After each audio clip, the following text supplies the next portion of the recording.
Hello and welcome back to the latest episode of the Big 12 Huddle. As always, here I'm one of the two hosts, Cal, with At the CGA Tour, the Oklahoma State University podcast for the College Huddle. And I'm joined, as always, here tonight by Knight Bengal. And I say as always, but last week we had Mark on. We talked a little bit of Arizona State. Of course, also I should go back here. Knight Bengal with the UCF, the University of Central Florida podcast. Wow.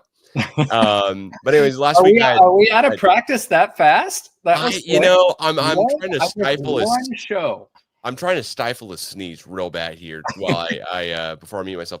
So last week we talked with Mark, or I did, about Arizona State and their matchup with Iowa State here. There is a video clip here if you just heard the start of the podcast here. That was me, myself, and I down in Arlington, Texas at the Big 12 Championship on the field there. But yeah, I talked with Mark about the game. He predicted Arizona State victory, and he was right. He should have been more confident in the Arizona State Sun Devils because they torched Iowa State. Iowa State did not look like they belonged on the field with them, especially in that third quarter. What did you think about the Big 12 Championship game?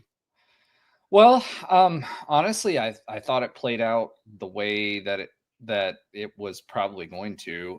Arizona State is finding its stride and has been the last 6 or 7 games. They were without Cam Scattaboo there for a bit, including when they played us. And honestly, we should have won that game. But outside of that, they've played really, really well. And Iowa State is a finicky team. They started off really, really strong, which I thought they would. But when we talked about them, Iowa State's good at offense and good at defense and great at neither. So they kind of ran into a buzzsaw with Arizona State. They've had a good defense, and they've had a good running attack for pretty much the entire season. And when you have a good defense and a good rushing offense, you're going to be tough to beat. And so their quarterback's kind of been coming on stronger the last 2 or 3 games. I didn't think it would be that bad, to be honest. It was to your point and what you said, it didn't look like Iowa State belonged on the field during that game. But I did expect Arizona State to win. Yeah, I expected Scattaboo to win. Arizona State also was the offensive freshman of the year, and Sam Leavitt. I expected them to win, not as much as they did, though. I thought Iowa State's defense would at least be able to stop Scattaboo a little bit. They emphasized, Matt Campbell the week of emphasizing we've got to tackle better. And yet several reporters there post game were just all they could say is, I still can't believe we couldn't tackle him. Just Iowa State, Iowa State media just could not believe they could not tackle Scattaboo. They were just still, Matt Campbell made this a point of emphasis, and we still had 17 missed tackles at least. Heck, one play Scattaboo had, I personally counted 7, maybe 6, could be 5, could be 8 missed tackles on one play alone. So it's incredible how good he is. I think he did deserve a chance to be at the Heisman Trophy ceremony. Unfortunately, he's not there, but the Big 12 does have another representative Heisman Trophy ceremony upcoming this weekend here with Travis Hunter, Colorado Buffaloes. I don't want to talk about their last game they played. I want to skip right over that here. I wonder why. I didn't, no idea why at all. It could be this guy behind me here, this man here with his smiling face here. After I'm sure he's not smiling anymore after his contract got all changed. But the skullet, that's I like it. There we go. But with that being said, here want to talk a little bit as well about the Arizona State seeding. They, of course, they are the number 4 seed. They have to go play, unfortunately, for them at least, I think, in Florida, right? So, or no, excuse me, they play in Atlanta. They play in the Peach Bowl. Excuse me there. So, which is indoor, which is nice because it gets cold at the Peach Bowl this time of year. UCF was there fairly recently. So, good news for Arizona State is not so good for their fans, but for Arizona State, they're going to be in a temperature-controlled stadium. So the weather really shouldn't impact them all that much. It shouldn't. I would say there are other options that they could have played. I don't know, in They could have Tempe? been the 3 seed and played in Tempe and had the home game there in Glendale. But they unfortunately got seeded 4th, and so their fans will have the farthest to travel, I believe, of any of the 4 major teams there. I mean, of course, if Georgia had the Peach Bowl, we'd all be going, "You've got to be kidding me. Really?" Like, they could Yeah. basically an hour away from there.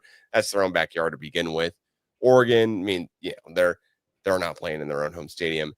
But Arizona State, I wonder how well this is going to be attended, just because I saw how well attended the Big 12 championship was. I know it'll be attended more enforced by Arizona State fans, of course, because this is the game that they're all going to go to, right? If you're an Arizona State fan and you didn't go to the Big 12 championship, you're definitely going to this one.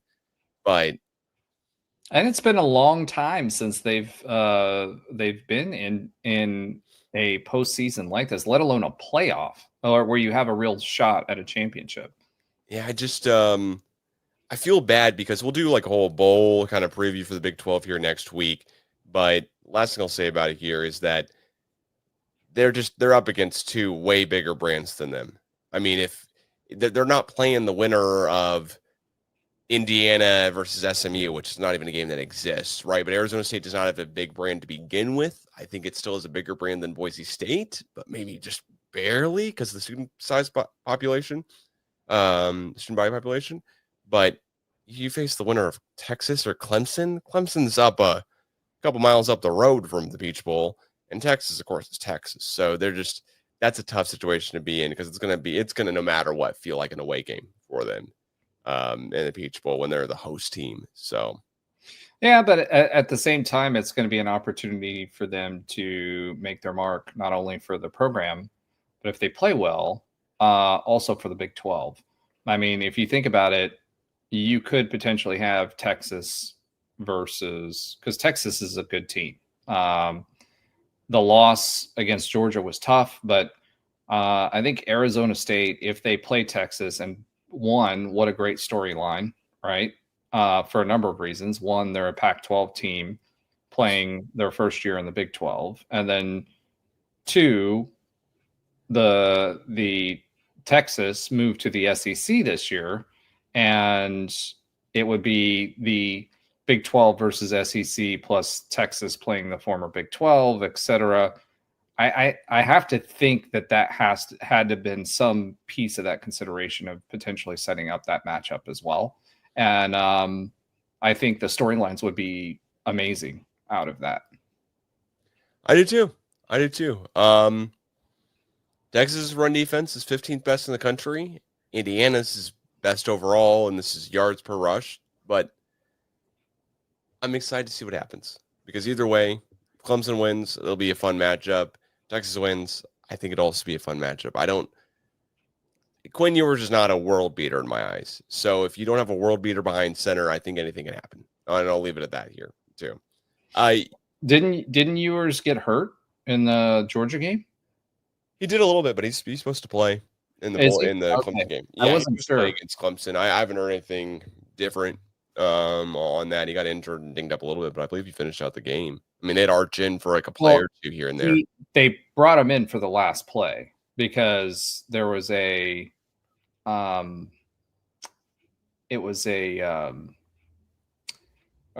call where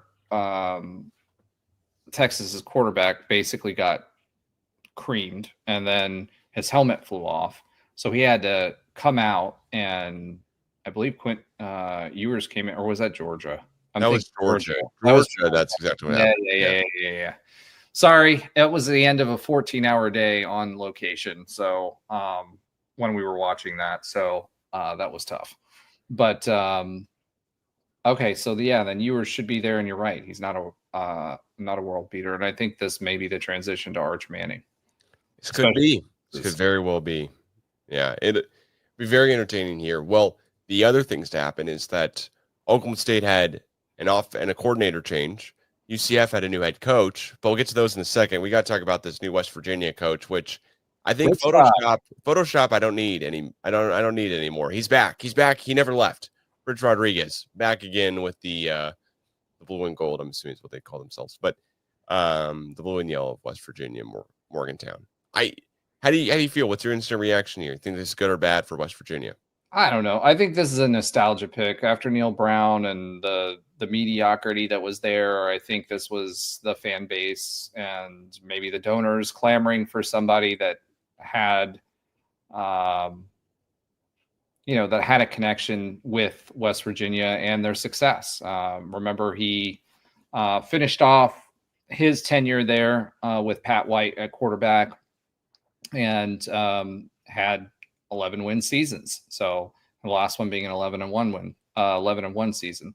So I think that this is a nostalgia pick. And I think it's also a byproduct of the fact that the coaching carousel this year was not, you didn't have as many options. Let's just put it that way as what you would in the past. So based on what options were out there, UCF was going through the same thing as West Virginia. West Virginia came open just a little bit after UCF did.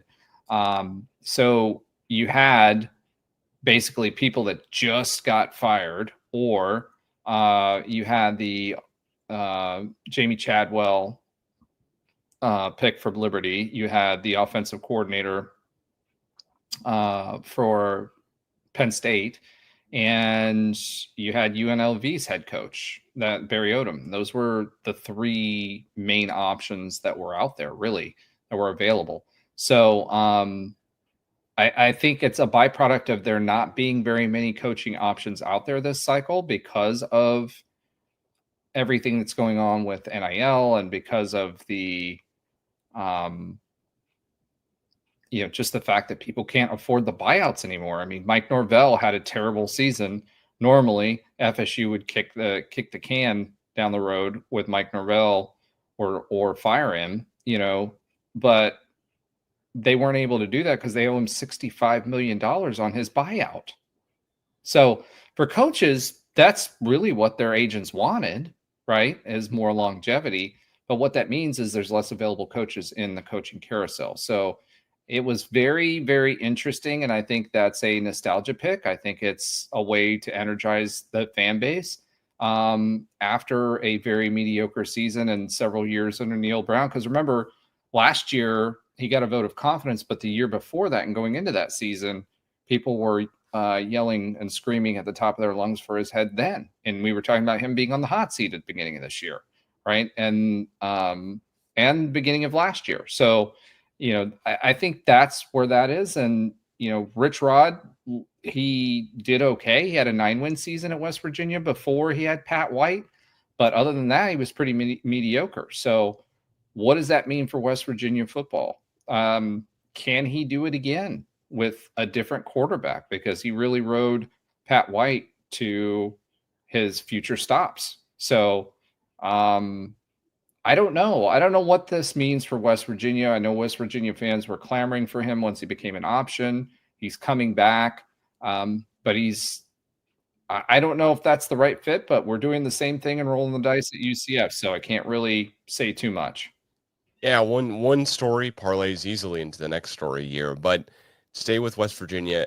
They have not had an 11-win season since Rich Rodriguez. They've gotten 10 wins a couple of times with Dana Holgerson, but also Holgerson has not been around for a couple of years now, more than 5. So the Neil Brown tenure is interesting just because I think you had some highs, and you definitely had some lows, and this season did not meet expectations in several of the games. But also in several of the games, if you told me coming this year, hey, West Virginia will go ahead and they'll knock off some of the Big 12 front runners, I'd go, oh yeah, of course they will. But it just didn't all work out for them. I mean, they beat Oklahoma State.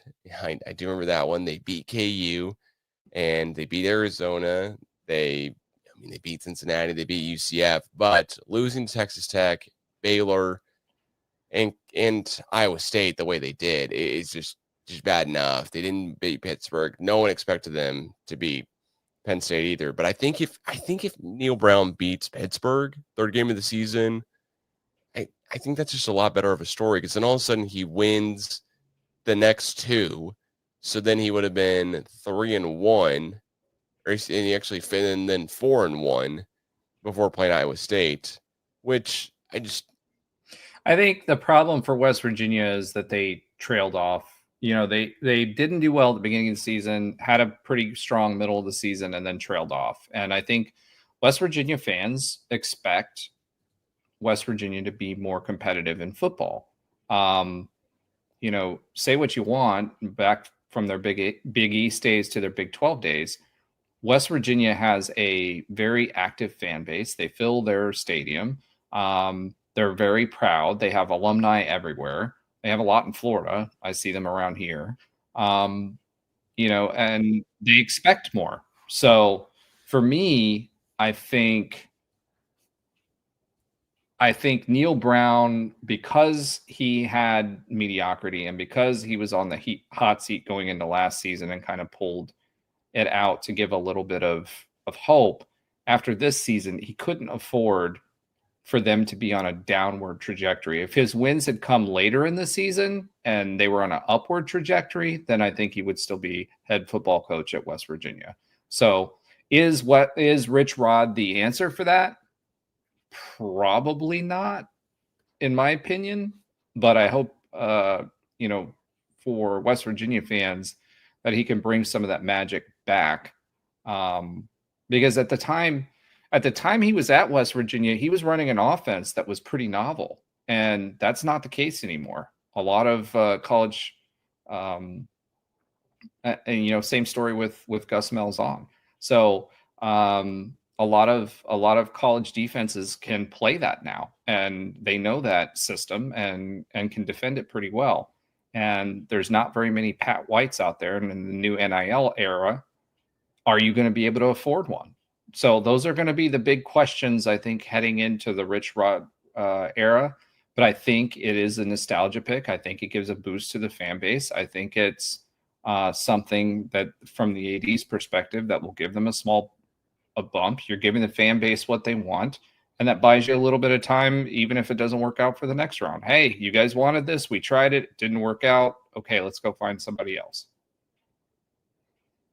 Yeah, I mean, Rich Rodriguez, he had that run with Pat White, as you said, but we had some NCAA rule violations. He eventually leaves Michigan, of course, goes back to Arizona, and then, and just kind of makes his way back up to what he is doing now. I mean, he goes to Ole Miss, offensive coordinator, he's an analyst to Hawaii. That's during COVID. Then Louisiana Monroe, associate head coach, offensive coordinator, QB, then head coach Jacksonville State, and now back to West Virginia.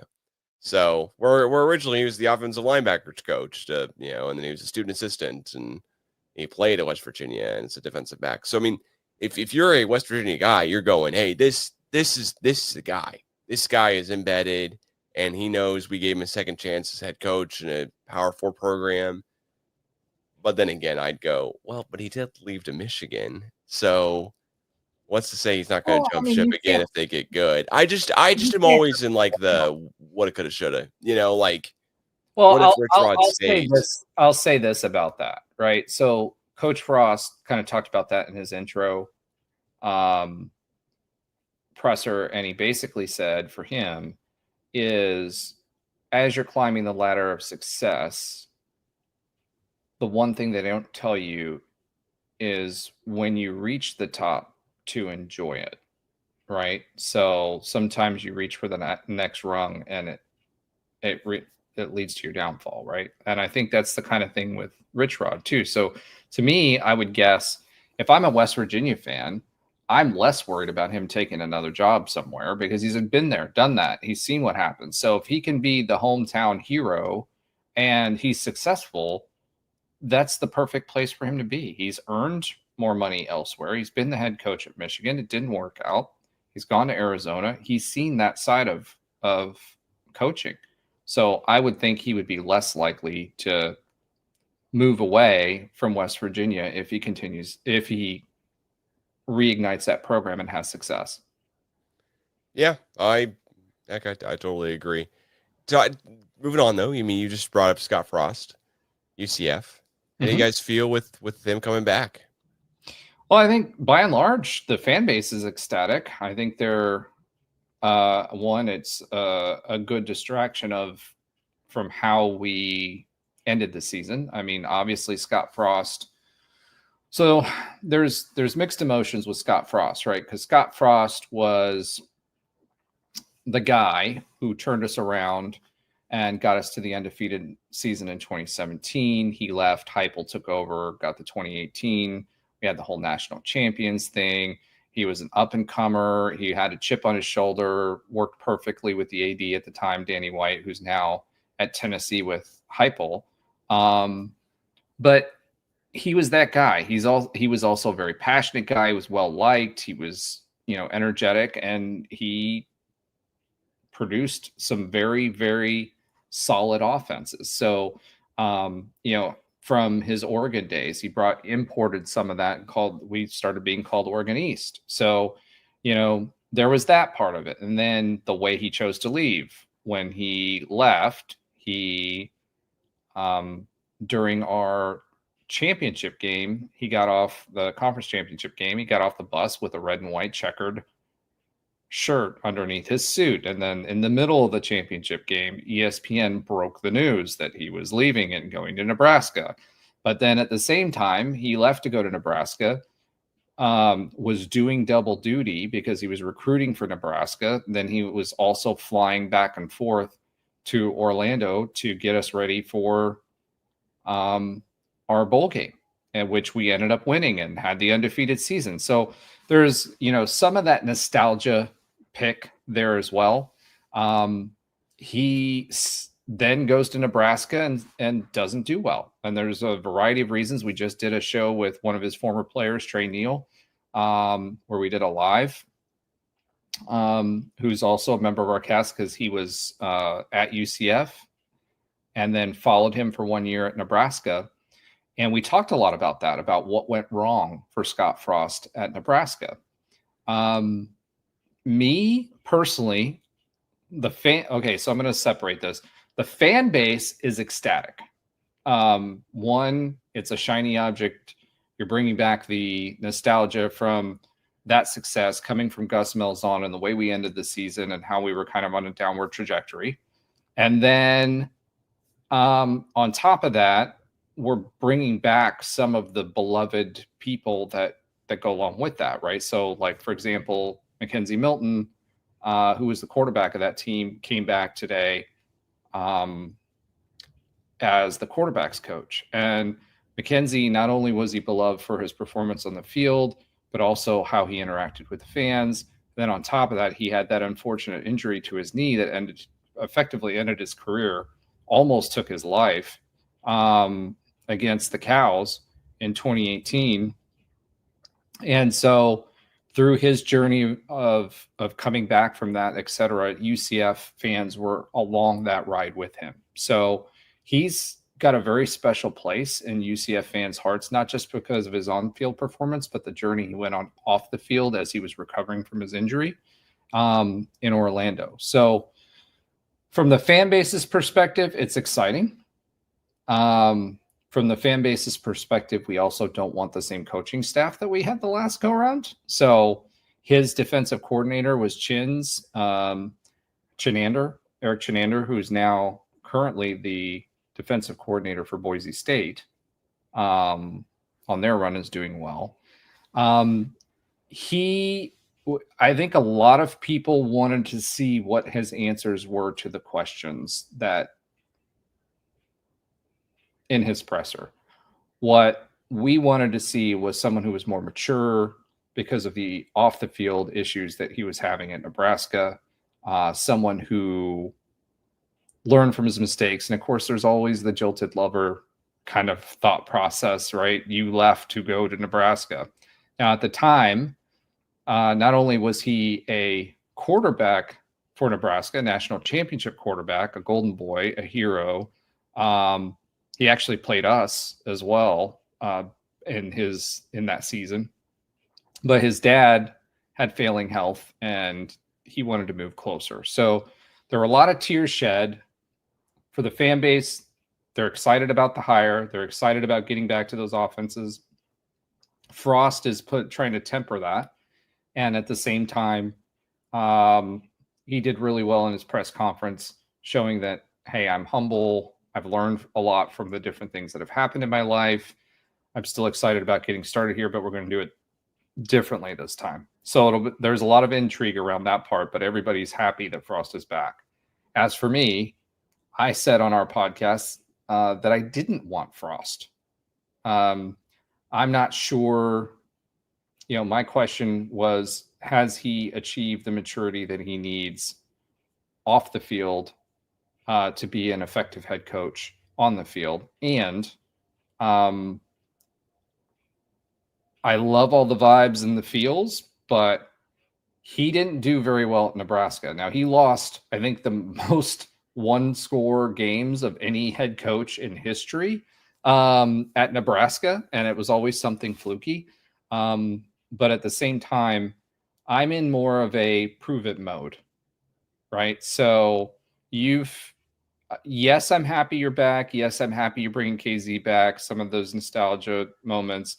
He's always had a special place in UCF's hearts, but you're going to have to prove it to me before I fully accept you, if that makes any sense, as the head football coach, not as Scott Frost and what you've done, but Scott Frost and what you can do with the program now with more resources, better funding, all of the other things that come along with it. Yeah, it definitely makes sense. I'm happy to hear you guys are seemingly happy to have him back, though. It brings back some nostalgia. And I mean, I guess worst case scenario, you run it back to square one again because Frost doesn't work out, but he's probably the most success you guys have had. Is ever an okay way to say that? I mean, is he the best head coach? I mean, not best head coach overall. I don't want to say that, but is he head coach with the best record? I would assume. No, 2016. He was only there for 2 seasons. Remember, so 2016 was a mediocre season, but it was a building season, right? So UCF had George O'Leary for a really long time. We had a lot of volatility going on in 2015. And that season we found ways to lose. And that's ultimately what led to his ouster. Now, we also had a season where we didn't win a game in 2015. So 2016 was a rebuilding year. He was putting his system in, he was getting his players, he was doing all that stuff. We went to a bowl game, lost embarrassingly to Arkansas State. I was at that bowl game in the I don't know what they called it then. I think it was the Gasparilla Bowl in Tampa, and then came back the next year. We went undefeated, and then he left.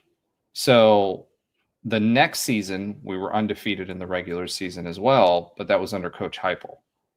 So when you're talking about that perspective from winning records, etc., no. Single season, yes, because he won the bowl game as well, which Heupel, when we went back to, I think it was the Fiesta, we played LSU, and we were winning that game until Joe Burrow got the football knocked back into him by Joey Connors. So, and then we ended up losing that game by 7 or 8 with a backup quarterback because Mackenzie Milton went out on the last game of the regular season against the Cows. So he had a low blow to the knee, took out his knee, almost lost his life on the field. So what could have been, that may have been an undefeated season. I'm convinced that LSU game we would have won with Mackenzie Milton at the helm. But it didn't happen that way. So, as far as most success, if you're counting undefeated seasons, we've had 2 regular season undefeated seasons back to back, but he won the bowl game for all the marbles. Yeah, that win in the Peach Bowl had to be incredible. I mean, that. Do you remember who he played? I want to wait. Hang on. Was it Auburn or Georgia? I forget which. So yeah, we played Auburn. Auburn, okay. And it was Gus Malzahn as the head coach, and we beat Gus Malzahn's Auburn team that game. And then he ended up becoming our head coach, obviously.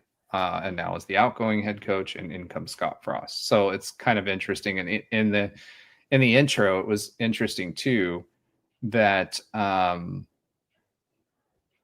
they showed the first image they showed on the ESPN broadcast was Gus Malzahn and Frost after the Peach Bowl shaking hands, and then Gus turning around and walking away. So the other interesting part of all of this is Gus Malzahn did something that I never thought anybody would do. And he walked away from $12 million and went to FSU. So I want to say this about that. Gus Malzahn did not work out on the football field for us, right? But as far as who he is as a human being, and his wife Christy as well, the character that he has and the person he is, you can't ask for something better. And I mean, he's the only coach that I know of that would ever walk away from $12 million, because that's what the buyout was going to be.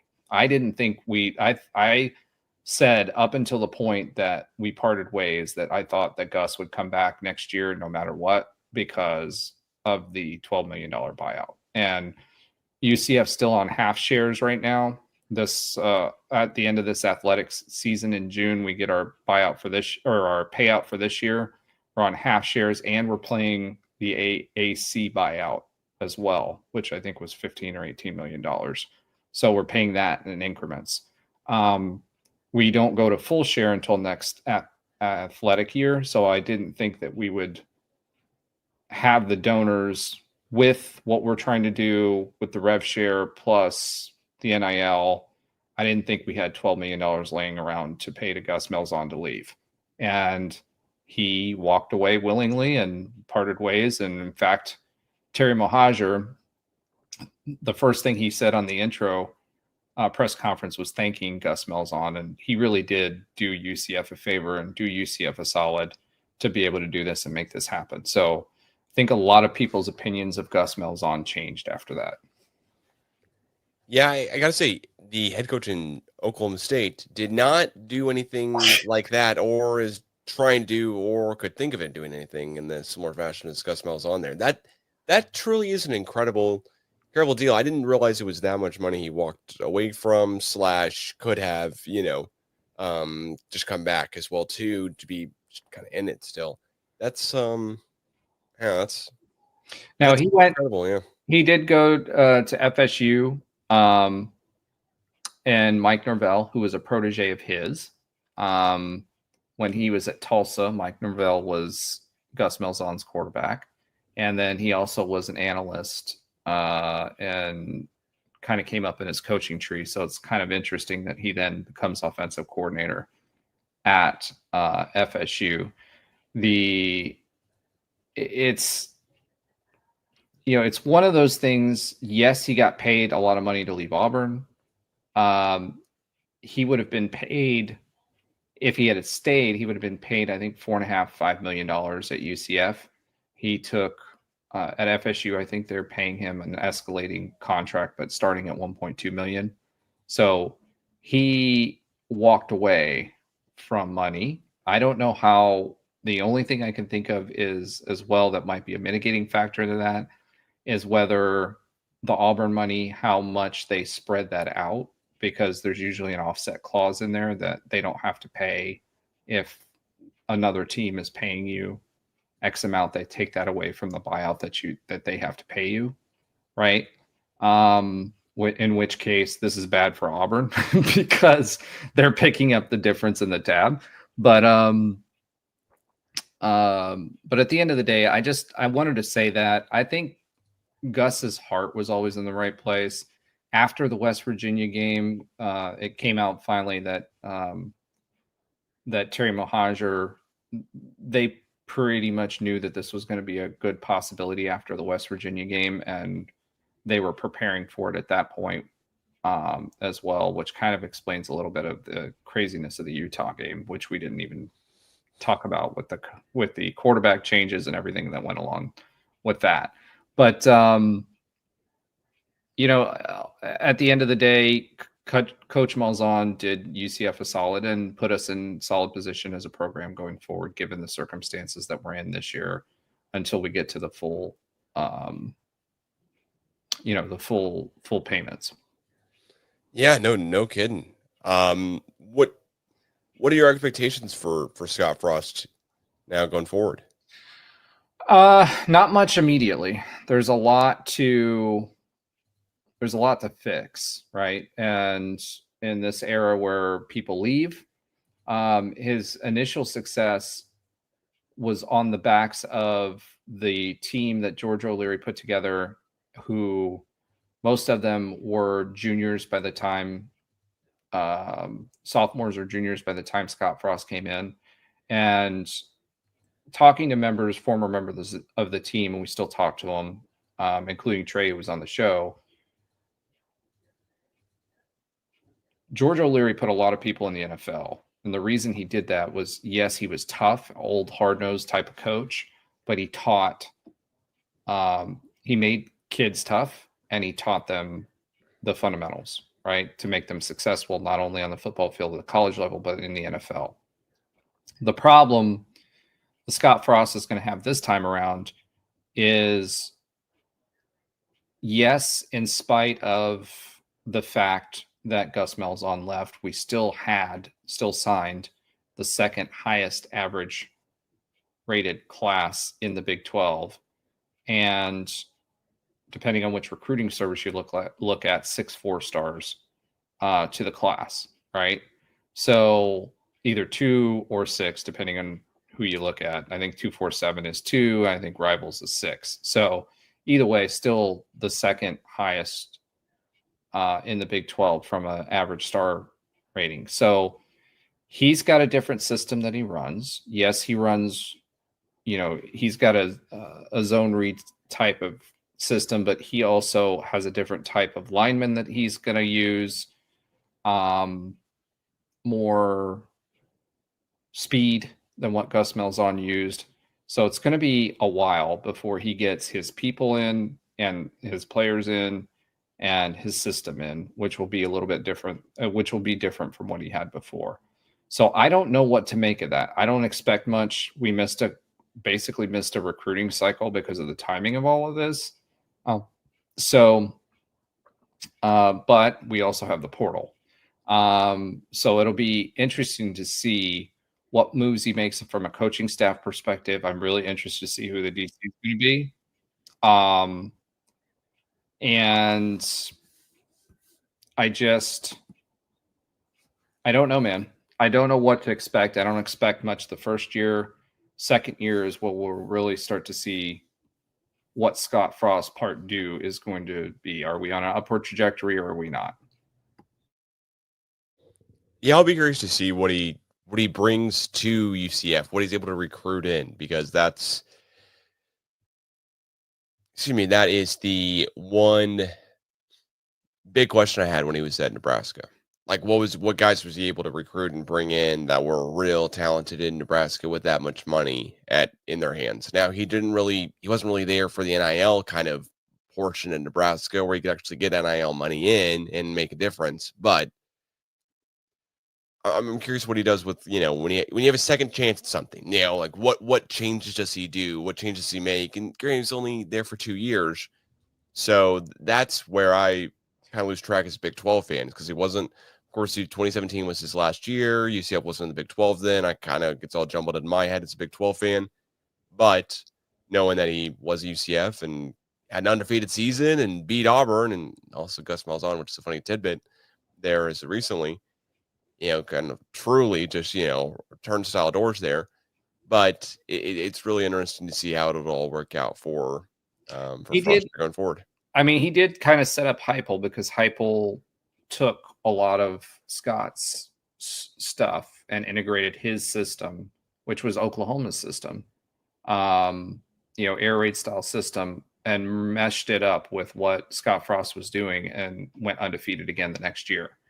What's going to be interesting, and he mentioned this about Nebraska, is that different leagues have different strengths, and that style of football, he admitted his style of football that he was running at the time did not work. And Would it have worked in the old Big 12? 100%, right? But it didn't work in the Big 10. So he said, don't expect me to do the same thing. I'm going to run variations, but I'm going to take the things that I learned. He was just recently with Sean McVay and the Rams, and the Rams have started, you saw their success. They've started incorporating, he was there as an offensive analyst. They started incorporating some of Scott's offensive scheme into what they're doing now too.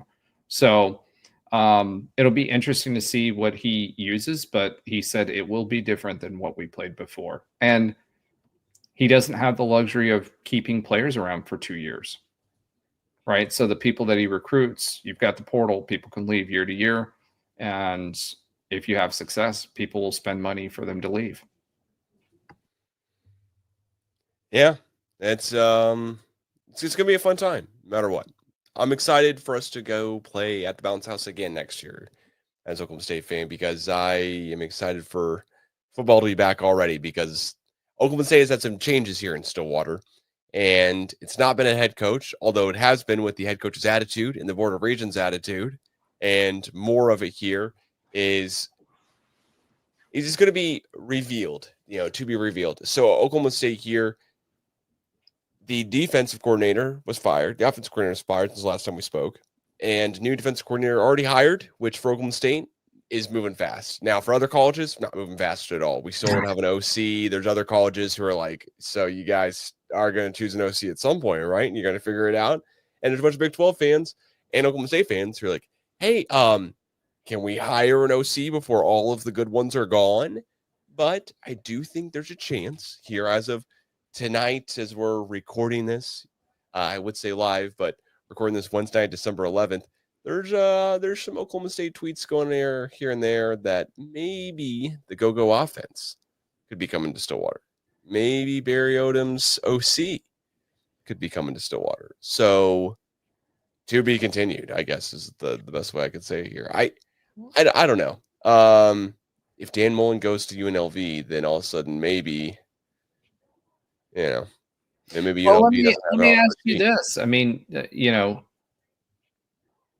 obviously your head coach is entwined with the identity of OSU football, especially given the fact that he's been there and had his tenure and he's been a successful offensive coach. Do you feel like, and who you're talking about is Marion, do you feel like Marion's go-go offense would be accepted and Gundy would allow that to be run in his tenure or not? Because that's kind of what he's known for, is his offense. So, how do you feel about that? Do you think he would allow that to be run and incorporated into what Oklahoma State does? No, not at all whatsoever. I've never seen Gundy just give it all up. And I mean, honestly, like the brutal honesty of me is going, no. There could be a guy who comes into Oklahoma State and who's like a bigger name. Brennan Marion is a popular head coaching candidate. There's also Chad Morris from University of North Texas, who was on campus earlier this week as well. Former SMU coach. Yeah, exactly. So there's a bunch of stuff going on. I mean, Brennan Marion used to be the running backs coach at Oklahoma Baptist University. He's been around the area of Oklahoma before too, as he was the Texas wide receivers coach and play calling game coordinator. So it's up and down. I mean, Marion went to University of Tulsa. Like, does he have a recruiting base in Stillwater? Probably.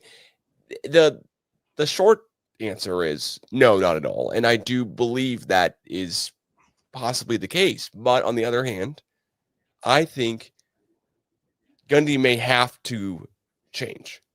I really am hoping that when the Board of Regents met with Gundy last Friday, or at least sent him the contract to review and have the stipulations in it, whether he could come back or not, and under these conditions he could come back. And if he didn't want to come back, they were going to fire him for cause. Granted, the cause deal is such a gray area, but it's legal to say that's the reason. So it is what it is. I am real curious, will Gundy change? The last podcast I put out was what happened last week in Stillwater. Will Gundy change? And I think the answer is no. I don't see Gundy changing. Why, in the last 19 years, 20 seasons as a head coach, would I believe MG would change? Like, he hasn't done anything yet for me to go, oh, you know what? He does make drastic changes whenever he has a battle. Now, whenever he does have a contract dispute or negotiation or some type of deal, then the next couple of years, he usually is pretty good. Happened in 29, it happened in 2009, and then all of a sudden 2010, 2011, pretty good at Oklahoma State. Had another contract situation in 2014, then 15, 16, 17, pretty darn good deal. He has the blow up with Chuba Hubbard in 2020 and OAN Network t-shirt that he's wearing, and a bunch of players aren't agreeing with them. 2021, PlayStation Fiesta Bowl, pretty good deal. Now, that is not to say he changes that much. I think he lets new ideas come in. I think he lets new offensive schemes come in. But to me, okay, you're Brendan Marion. Do you want to come coach and be the offensive coordinator in Stillwater, Oklahoma? Do you want to come in and be basically bringing your offense into Stillwater when I just don't believe he's going to be able to run it the way he wants to the whole season? I think for a first couple games, sure. You know, we play at Oregon next year. Is the go-go offense going to be on full display? Yes. But also, I think that's the way Gundy sets up guys to fail a little bit. And I don't want to be the super pessimistic, like Sky is falling Oklahoma State fan. I just do not have a reason so far to go, yeah, in the past, Dan Holgerson really showed Gundy up in 2010, 2011. He really ran everything he wanted to do. Yeah, honestly, like, I think that was a lot of Dane Holgerson being a good play caller and Brandon Whedon being a good thrower and Justin Blackman being the most decorated wide receiver in college football history to not win a Heisman, all being on the team together. I don't necessarily think that is Gundy saying, yeah, Holgerson, go nuts. And so I'm just hesitant to say that, yeah, new guy could come in and then Gundy would hand it over, or at least let 75% of the play calling duties be handled by the offensive coordinator. I just think Gundy's always going to have his hand in there. He's always going to kind of be puppeting in it. And that could drive a guy nuts. Sounds like that spells on. Yeah. I mean, I think the guy's really stuck in his ways. Like, I think if Mike Gundy had his choice, I think his son, Gunnar Gundy, would have still been on the team this year and would have started over Alan Bowman for a game or two. Because Alan Bowman was playing horribly. And the option we had behind Alan Bowman was a guy who started the season as a fourth-string quarterback as a true freshman. Well, didn't you say you had a 4-star quarterback? I can't remember his name right now. Yeah. That was the backup, and you had big expectations for him, and then he got hurt. Yep. Zane Flores, Nebraska's Gatorade Player of the Year when he graduated high school. And a guy Matt Rule was trying to recruit at some point right when he took the Nebraska job. Yeah, Zane Flores is a really good ball thrower, ball player, whatever you want to say, but he has yet to take a college snap, so I can't say he's that good. His high school tape looks great.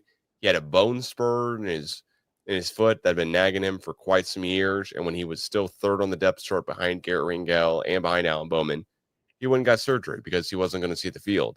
Then all of a sudden, Garrett Rangel gets injured, and Alan Bowman looks horrible, and then all of a sudden, Flores had the surgery when he maybe should have waited a little bit. Probably better to have the surgery sooner rather than later anyways, though. It's kind of weird he didn't have it like in between, but he's getting recruited, so I don't know what you want to say there. I'm not going to harp on the kid for choosing when to get a surgery when he was a third-string quarterback. But he could be great too. It's just is he going to want to run the go-go offense as well? Or is he got bigger dreams of NFL futures or whatever else may be out there? Right. I don't think a guy's coming to Oklahoma State going, oh, NFL, this is an NFL program that's going to get me the NFL. I don't think they're coming to Oklahoma State at quarterback, but who's to say they're not thinking that's a possibility and they could be, a Brandon Whedon type of guy and be drafted in the first round, or a Mason Rudolph guy and be drafted in the third. It's happened before. Well, I think the big thing for Oklahoma State fans right now, honestly, is who Gundy has that he can put around them. I think from an offensive coordinator position, I think if he's smart, he will allow other people to sprinkle, their pixie dust onto his offense. But realistically speaking, he's not Nick Saban, who says, here's the fundamentals of the offense and, you go run the offense, put your own twist on it and run the offense. But here's the fundamentals. We're going to run the football. We're going to, you know what I mean? I think Gundy, where he's going to struggle, is kind of the same thing as what a lot of head coaches, including Gus Malzahn, who are offensive-minded head coaches, struggle with, which is letting go of the reins of the play calling duties. And one of the things Gus had said repeatedly was, in today's game, the way things are set up, it's much more difficult to do both. And I think Scott Frost is going to try to do that. We hired an offensive coordinator that's kind of questionable, but we all expect Scott Frost to be the offensive coordinator. I think Mike Gundy is going to be that. But the other thing that to remember too is Oklahoma State fans. You know, the way that you just mentioned the seasons and how they went, if you're winning 65 to 70% of your games over a 3-year stretch, or even 58 to 60%, that's way above most coaches. And if you look at the records of the guys who are legends in the coaching circles, that's about the percentage that they win. So, you know, what's the expectations game for Mike Gundy? And now that we've had this whole very public fight between the athletic department and Gundy, and they've come to a resolution or whatever, you know, let's say next year goes haywire too. You run the go-go offense, you let the guy run the go-go offense, and Mike Gundy's there. What happens after that? I mean, for Marion, it's a tough situation all the way around because you've got an embattled coach who likes to have his fingers all over the offense, and you know he's going to use you as a scapegoat in a situation like this. If things go sideways, guess what? You forced me to bring in a new OC. I let him have the reins of the offense. It didn't go well. You know, nanny, boo boo kind of thing. Well, right? well, yeah. No, Gundy was not going to say, yeah, you know what, our offense is bad. I'm taking control of it, and Casey Dunn's relieved of his play calling duties after like week 6 or week 7. He just wasn't going to do that. He was not going to say, hey, you know what, I'm going to own up to it and put my brand on it. But I still believe 110% that he was manipulating the offense in some way, shape, or form. He's going, nah, we're not going to lose by that much. Hey, let's run the ball.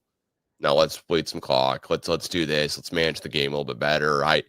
Yeah, we could go for, you know, a touchdown here to maybe cut it to, you know, 21-point deficit or whatever. But he's a very conservative guy, just is. And he's also a very conservative play caller. Anytime we'd ever play OU, when we played OU in Bedlam, we would be the best team on the field and we'd lose. We'd be the best team on the field just that day and lose is what I'm getting at. And we historically were never the more talented team. But we could just have it that day. There's a year in 2017 where we have a guy who was a previous walk-on, ended up being the starting quarterback, Taylor Cornelius, and he misses a receiver in the end zone by 2 feet on a 2-point conversion try to lose the game. And like that would be Kyler Murray and OU that year. So there's just like crazy Oklahoma State stories I could pull out and say, but Gundy's just a super, like that game we should have won. We had them late. We should have won 2012. We should have won 2014. I just can keep going, but like Gundy is just not. He's not going over the hump. And for a guy who has one of the best winning percentage records, and for a guy who has put his stamp on being the program and the brand for so many years, it is really fascinating for me to see how many people are saying, yeah, he's on super thin ice. Maybe he should even be gone. He's going to let the offensive coordinator, as you just said, and as I'm referencing here, he's going to let, hey, let's say it is Brennan Marion. Well, Brennan Marion is going to have full play calling duties, and he's going to call the entire game at Oregon if we lose to Oregon by 20. If we don't lose to Oregon, then it was a team effort, and the team got us there, and the team success won. Gundy's all for that. He's just not. He used to be that guy to defend every player, coach, etc. And I still think he will have that coach speak. One of the famous quotes he has to Oklahoma State fans is, "I'm not answering." After 2022, when we lost, we We lost to Wisconsin in a bowl game in really just poor fashion. We just didn't eat. I thought we didn't show you up. were going to pull the "I'm a man." Oh no. I'm not going to go back that far. The kids might be listening. They don't aren't aware of that. But really from our age demographic here, if you're listening at this point in the show, you're definitely a huge fan of the podcast, fan of Roger and I, so we appreciate you for listening. But Gundy has not been the guy as of recent to say, you know what, that's entirely on me. He said it's on the program. He has taken blame. He has always been a good mouthpiece for the university. But that's until this last year. This last year, he starts making some weird comments. Pay your bills.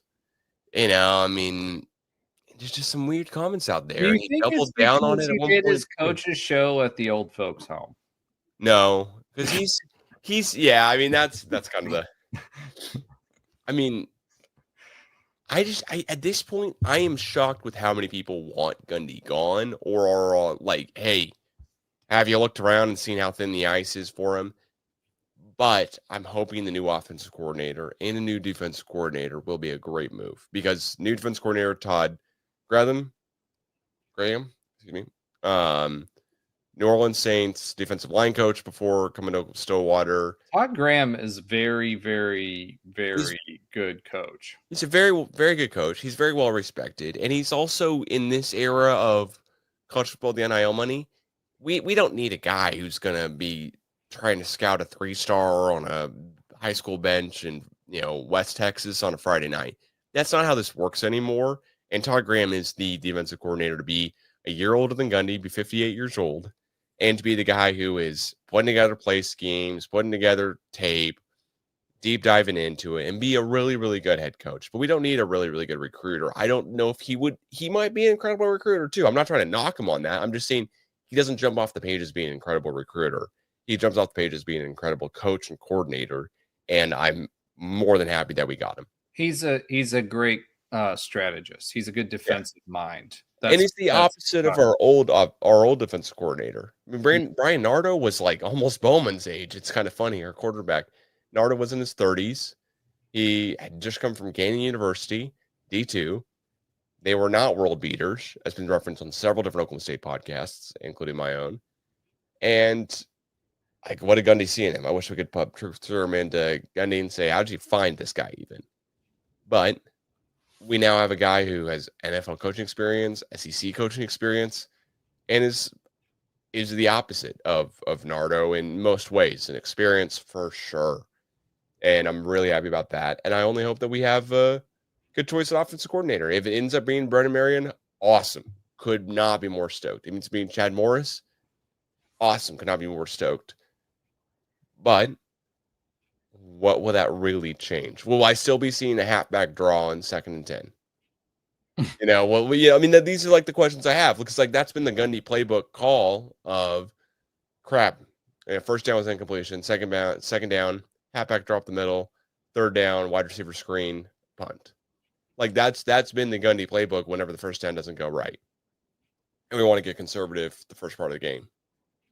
But will we instead do something a little bit different? Will the offense just look completely different? Will it be the go-go scheme here? What will it be? And I'm really excited to see that difference because I think it will be different. It's not that much different, to be clear. I will tell you, I'm surprised Marion didn't take the head coaching job at Tulsa because he was a former Tulsa player, had mentioned that was his dream job. I have some concerns as to why that went sideways.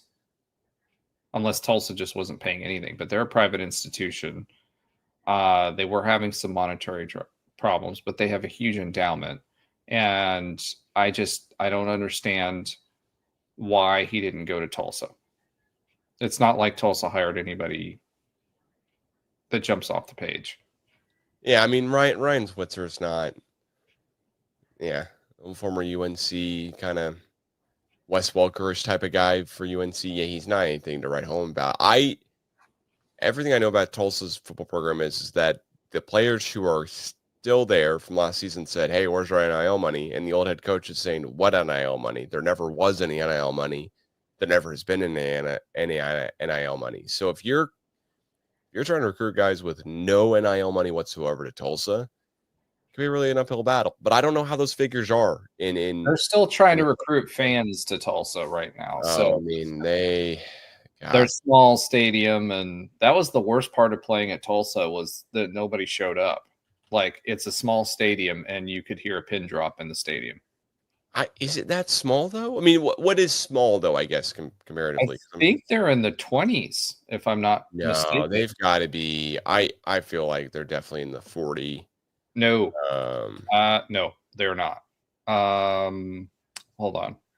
I'm looking up right now. Capacity. You're right. Yeah, they are 30. Wow, 30,000. I've walked on the field there. It definitely looks bigger from being on the field, but yeah, 30,000. Yep. That is tough. It looks It looks real bad too. When Oklahoma State played there earlier this year, it looked really orange and still really bad. SMU Stadium is only 32,000. I did not know that. But nonetheless, that's besides the point here. I am shocked that's only 30. Yeah, and they don't fill it at all. So it's a tough place to play as a player because you go from raucous stadiums to something like that, and it's like just throws you off. Where that Tulsa was our bugaboo for some reason for a really long time. That being said, to use your catchphrase, when it comes to Mike Gundy, I think Mike Gundy's success and continued tenure, what Mike Gundy's really in the catbird seat with whoever he hires as OC because they're forcing change. And if you hire somebody and ask them to change and he changes and there hasn't been enough time to turn it around, then he's just going to point the finger back at the OC and say, hey, you guys asked me to change things. I let my hands off the wheel, and look what happened. Yeah, I think that's going to be what happens. I don't think it'll be that easy to tell like a year after it happens. In the moment, it may not be that easy to tell because Gundy's pretty good about playing the media the way he wants it to be. He is a very professional about that. But when he doesn't care, he truly does not care. He proved that this season. He made his comments very well aware to every Oklahoma State fan. When he doesn't care, he does not care. And I'm interested to see how he rebounds. If he does. I think there's a good chance he does not rebound from this. And Oklahoma State has another season that is bad and it's not bowl game eligible. And everyone's going, maybe now it's Gundy. Now, the only reason I'm referencing that is because there's been enough people that are Oklahoma State fans and enough Oklahoma State forums and websites and pages and fans and whatever that have said, yeah, I'm done with Gundy. And I want to give him at least this one more season because this is the biggest hand-wringing he's had since he's been head coach for Oklahoma State. And rightfully so. Went 3-9, 0-9 in conference. Definitely worth the hand-wringing. But this is the most hand-wringing he's ever had as head coach. How will he respond? Will he try to get everyone off his back and prove, hey, you know what? I can get this team that lost.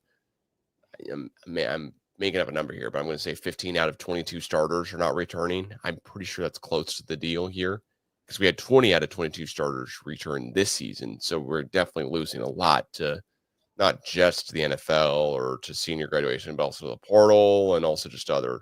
Well, and the other part about this is, has his relationship with Oklahoma State soured to the point for him personally because of the pay cut that he's being forced to take, that he just writes it off? Who knows? I'm really hoping that this goes well, but it's a big hope.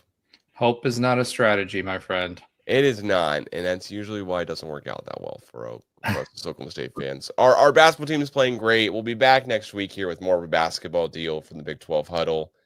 This is Night Bengal for the UCF, the United. Excuse me, I did it again. University of Central Florida podcast. I want to say United Central Florida. Like it sounds like you guys are like more of a nation. I see all the stars in the background, the flag. Like it's very like very patriotic-ish your background here. Yeah, it's definitely Night Nation, right? So that's what we call it. But yeah, we are, and I don't think we mentioned this at the beginning, the Knighted Ones podcast. You can find me there. Obviously, the College Huddle, Night Bengal on Twitter. You can also find, or X as it's called now. You can also find the Knighted Ones on X as well. We did our first live actually this last week, which was interesting and fun. Not my first live, but for the show's first live. And you know, it's a ton of fun, and you guys can check us out there. And if there's anything that you want us to talk about, or if you have any questions that are UCF related, feel free to pop over there and ask us questions. Yeah, and if you're not already, follow at Big 12 Huddle on X/Twitter. Have reverence it. We do have a Twitter page now. Thank you for everyone for listening to the podcast for the Big 12 Huddle on all your streaming platforms, including iTunes, Spotify, Castbox, Streamer, all those. And then if you're already here and you've listened this long to the podcast, please hit that subscribe button down below. Subscribe to the Big 12 Huddle. Let us know. Give us comments, feedback, whatever you're thinking of to improve, topics for next week's podcast as well. And lastly here, promote myself here at the CGA Tour, the Oklahoma State podcast for the Big 12 Huddle and the College Huddle as well, too. So that's the Calvin Glen Alexander Tour. And Night Bengal, with that being said, go Knights! Go Pokes!